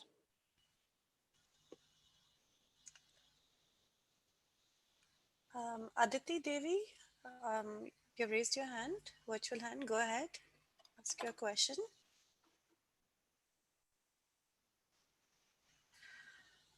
Aditi? Okay, so while Aditi, I've given you permission to talk, so you can unmute yourself. In the meantime, maybe we'll take some more questions that have come in on the Q&A box. Um, okay, so one of the questions is, are animations and pop-up questions helpful during the presentation? And this question comes in from Swanti. Right. But absolutely. Look, we scientists, believe it or not, we're human. We're visual creatures. We alert to stimuli. Our brain is looking for new stimuli. So I certainly recommend animation to ensure that most of the audience is following exactly the part of the slide you're talking about at exactly that moment. Think of everything I said earlier. Less is more. The more you put up on the slide, the more danger, the more they're going to pay attention to that and less to your voice. And so if with my voice I'm telling you, as you can see here, or as you can see on the upper left, and no one actually hears those words, so they don't know to go to the upper left. So when you put on a slide, you're going to get a Gaussian distribution where most people are at the most attractive part, maybe the middle, 10% are at the upper left, 10% upper right, 10% lower left, and so on. Disaster. So use animation. So maybe you put up a slide with one object on it that you're talking about now. Then you make the segue, and then another one lights up, and you're talking about that, and so on. Use animation to synchronize, like a cell culture, to synchronize most of the members of the audience with you on that slide at the same time, so that we have concurrence and support of the voice and the slide. Movies have a great value for those reasons and more, right? Most people love movies. The thing with movies that I found in my own experience to be careful with, again, the two channels. So I've had presenters, they put on a movie and the movie goes and they keep talking. And the movie is changing a lot. I'm seeing potentially many different things. And I'm also trying to listen to that person. So it's a bit like watching a movie with subtitles of a language you're trying to learn, let's say. So know how to put it. It would be the movie is in a language you want to learn with subtitles in your mother language. And I don't know. Anyway, you get the metaphor. I hope the point is there's so many channels going on. So what I would do with a movie is before you show the movie, set it up. Say, this is what we're looking for. And what you want the audience to feel by that point is they understand why we're about to look at that in the movie. We understand what is the question we're trying to answer. Try to reduce, so make a movie about something binary. I should have said this earlier. For all of you, especially to help you elicit that satisfaction or surprise, try to reduce almost most of your results slides to binary choices. Yes, no. Is it upregulated, downregulated? Is it inhibitor? Is it activator? Is the hypothesis yet supported or is it not supported, right? Because most audiences, even if they're Nobel winners, we think in a binary world, kind of black and white. So if you reduce this question to yes or no, then I can look at your data, no matter how complicated. I can say, okay, I'm looking to see if this bar is bigger than the other one. Is it? Yes, it is. And is that good for what we're trying to do or not? That's the level at which they're processing your message in real time. So with a movie, to come back to with a movie, set it up, describe what we should see. You could leave surprise, but tell us what we should be looking for. Tell us exactly what to look for. And then show us the movie and shut up during the movie. And then let it stop. Maybe if you could loop it again and then talk over it because now it's the second time or third time. It's not important if they're switching channels, but let that movie speak for itself after a proper setup with your voice. Thanks. So Nishta, I have given you permission to speak. Can you ask your question? Yeah, thank you, Shantala. Very engaging talk, Chapin. Thank you so much. My question is, have you ever come across a poster that at all did not use the introduction methods result structure? And I am wondering how much we can experiment with a poster safely. So, look, it's a good question. I was at a meeting in November. I have to confess, when I look at posters, I really look at them very superficially for the reasons that I was telling you earlier. I can't think of a good example recently. That's true. At the end of the day, you can only take as much risk as your supervisor allows you to, right? Or whoever else is on the poster. your work is a collaborative project, and so everyone has to feel comfortable with the way the data are going out the door. I do want to encourage you that especially if you're a younger researcher, you might think that you might think that there is this unwritten code, and that if you step a certain way, you'll be regarded as unprofessional, incomplete, not rigorous. I want to suggest to you that is unlikely to be the case. Of course, you may have very traditional, some older professor, usually it'll be older people, who may look at your poster and say, I don't know how to look at this. But chances are these are people who, if they choose to stand in front of your poster, they will stand there for 10 minutes and they will criticize everything about it. So these are not younger scientists who are really buzzing like flies. You guys are the new generation. You're looking for key messages and running around. And that's more what a lot of your audiences are doing. So if you want, here's a compromise solution for you. Put headings where you could even put, you could put 2 lines, you could put small block capitals, introduction, and then you have in a more attractive font, you have a question or something informative, like, can we overcome this resistance? Or you could put introduction, colon, the 2 points, can we, and you put something informative. You could combine the traditional sections with, or make symbols out of it. Put a little box that says intro, and then you have something informative. But the point I do want to encourage you to do is consider when you're designing your poster, I want you to expect and design the poster knowing that the audience is going to jump. It's just like the audience, I showed you that picture of the control room with the multiple computer screens. Your audience, when they look at you, they're jumping because as they're listening to your speech, they're trying to correlate it with different parts. Depending on what you say, I'll try to jump to different parts of the poster.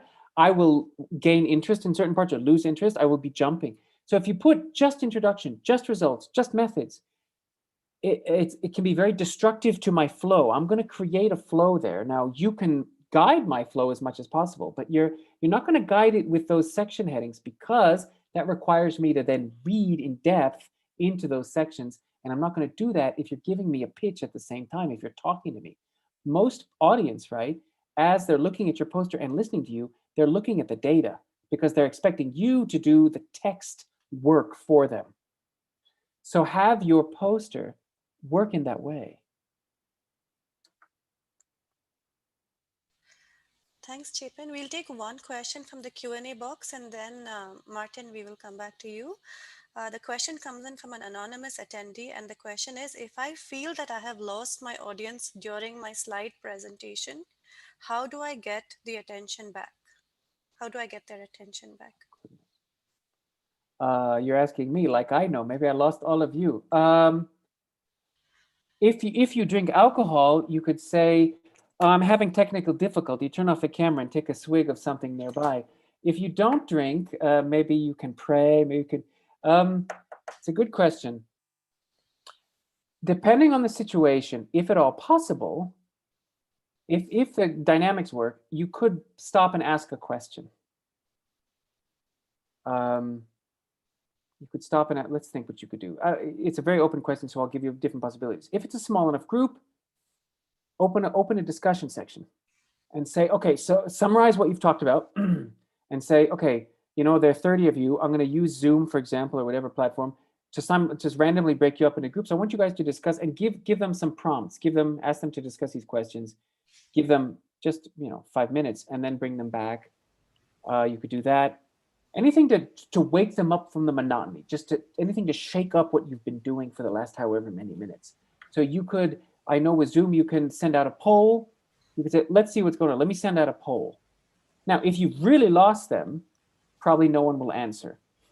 So that's a good that tells you, in which case, then my advice would be you have to kind of suck it up and figure out how to salvage. So you have to go back to your core messages and just try a different approach. But you may be surprised. You may put out the poll, and then in fact, several of them, 20% of them answer. So then you might feel emboldened. You feel more confident.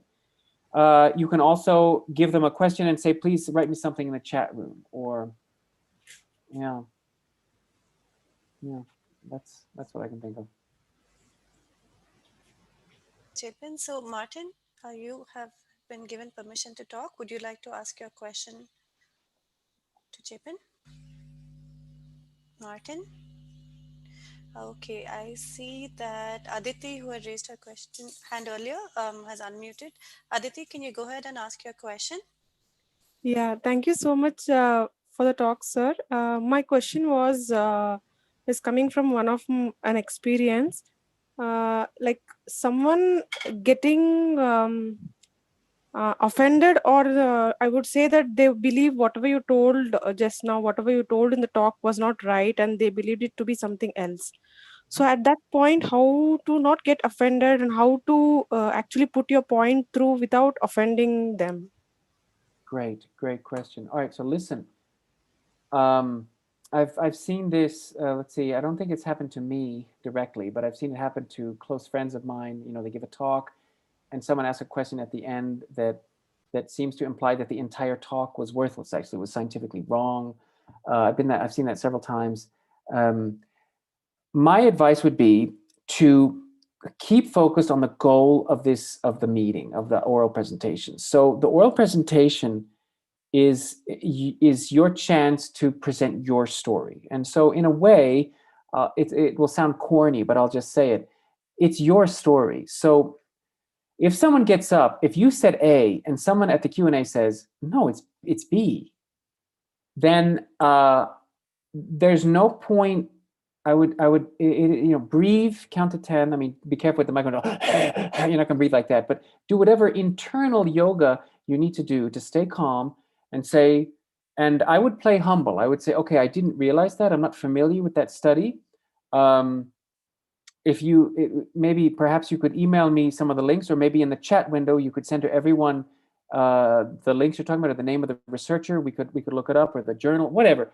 Basically, put it back on them, give them a moment of limelight, of fame, and say, okay, could you talk? Why do you think it would be that?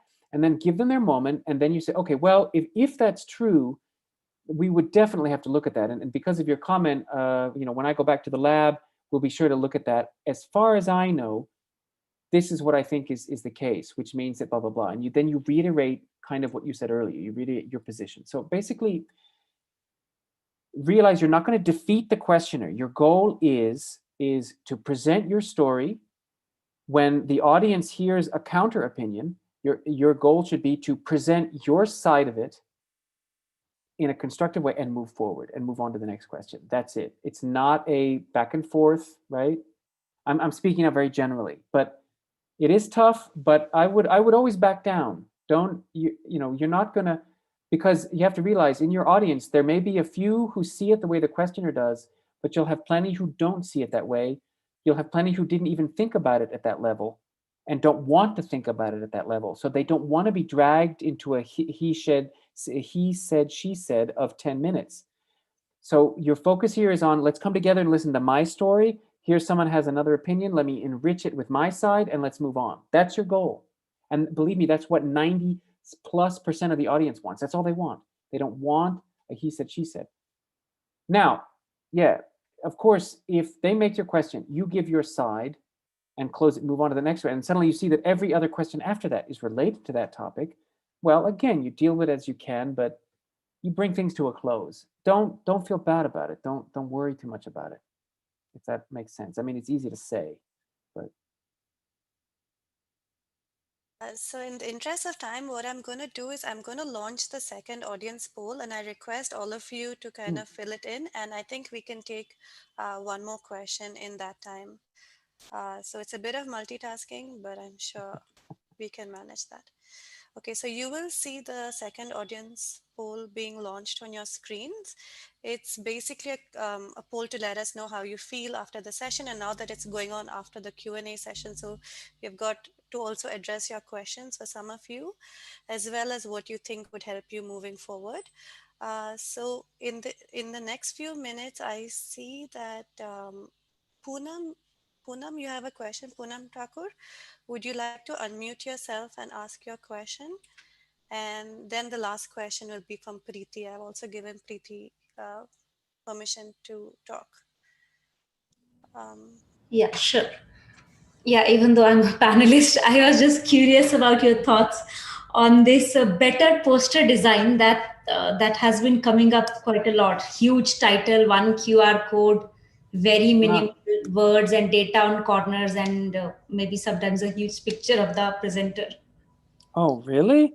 Oh my goodness. Look, to be fair, I do suspect the future of poster sessions will look fairly different.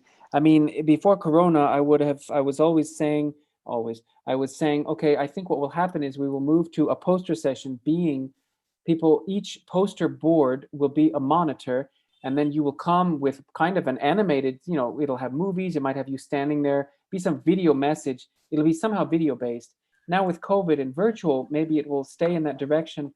So you're describing, look, my goal, if I had to do a poster, and to be honest, I'm not sure I ever I hope that no one will ever ask me to do one, because I think it's a very difficult, it's an almost impossible communication challenge. If I had to do one, I would put that nucleus and universe of 5 on there with a lot of schematics, and I'd put a QR code to the published paper or to the bioarchive preprint. Basically, I would make the poster do some work. I would make the poster be, here's a quick idiot's guide to my nucleus and universe of 5, and anything more. And so my goal is to get that person to look at the poster and sense, okay, this is the question. I can see how that would be useful, at least for that field. And I can see what they did that was new. And the data look pretty convincing. That's my goal. That's it. That's it. So no long introduction, no long methodology, no long, right? Now, what that means is that's not necessarily the best poster for for a competitor, for someone who's in the same field, who's going to go up there and wants to know the nitty gritty of all the methods, because to understand how those micrographs, blah, blah, blah, blah, right? But you cannot make a poster that's optimized for all the different audiences.